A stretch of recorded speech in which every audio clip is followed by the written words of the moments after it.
So for Adventures for Reading this week, we have our theme of dots. As you can tell, we've had an awesome time and got pretty into it. So we hope you guys enjoy it. Keep watching. Hi!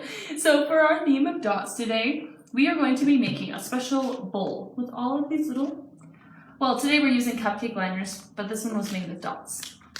We have a special little bowl form, but we're going to use a plastic bowl today, so don't use any of your good ones. This one's probably just a cheap little dollar store one, so if you need to run down there and get one, ask your parents. Definitely.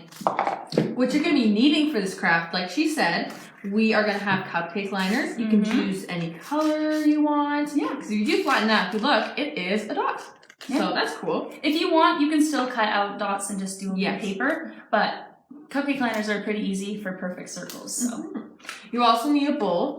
You will either need some glue or some Mod Podge. Yeah.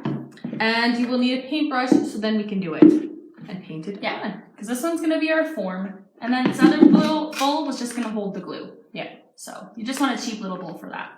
Okay, let's get into it. So what you're going to do is you're going to take whatever cupcake liner you have, and you're going to take your Mod Podge. If it's Mod Podge, you don't need to pour it into a bowl, but if you would like to, you can. Or your white glue.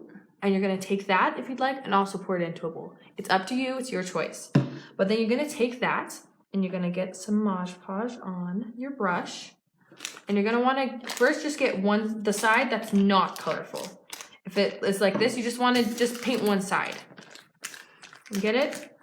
You don't need to put a lot on at this point. Just put enough on so that it will stick to the bowl. Because then you're going to go like this, and you're going to stick it to the bowl.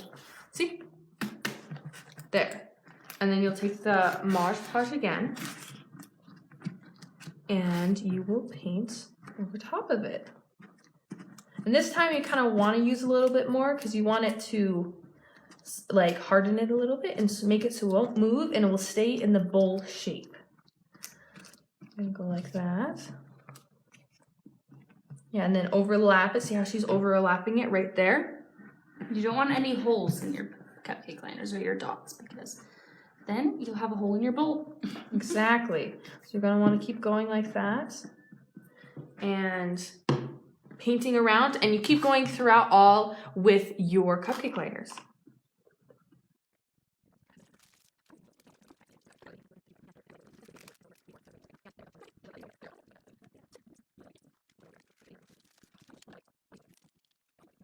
Okay, so now that we have it covered, we actually did 2 layers on it. If you can look, there's the blue and the red all swarmed around. But after you have done it, just make sure you do a nice top coat all around it. But you do want to save some Mod Podge because after it's done drying, we're going to put some on the inside. But now that we're going to have this all covered, we are going to actually let it set for a few hours. But if you have the time, we actually suggest letting it set for a few days, just to make sure it's hardened and dried. Yes. So we will see you then. Bye! Okay, so now that it's been a few days, we are going to take our bowl off because it's nice and dry.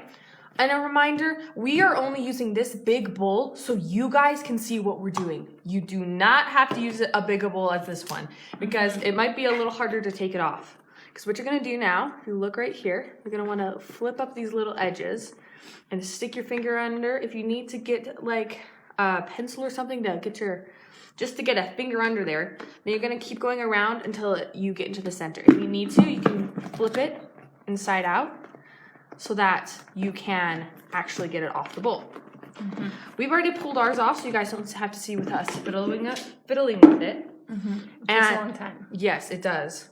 And we've already done this, but you guys can take your Mod Podge now and you can paint the inside so that it hardens the inside more and it will be more sturdy. As well as after you're done doing that and it's dried, you're going to take your scissors. If you look right here, there are some like little flyaways right here, and you can go around and cut those off so that it is nice and clean. And if you'd like, it's up to you. If you like the little bold look, depending on how high it is, you guys can cut along the side and make it a straight edge if you'd like. You do not have to have it so all the circles are popping out. You can have it so it's straight. It is up to you though. Okay, so now that we finished our bowl, we trimmed off all the little excess glue and stuff. If you want, you could do this liner so they're kind of like this bright color on the inside, and it would make it more sturdy, and then it would just look better if you want it, or if you like it that way, it's totally good too. Depends on how strong you wanted it and if you like that look. Yeah, but we're done with our bowl. We're glad you followed along with us. Hopefully you guys enjoyed that. Just remember that we will be doing our puzzle thing coming up, and it's going to be finishing soon. So don't forget to get a puzzle piece and participate in that so you're able to win the $25 gift card. Thanks!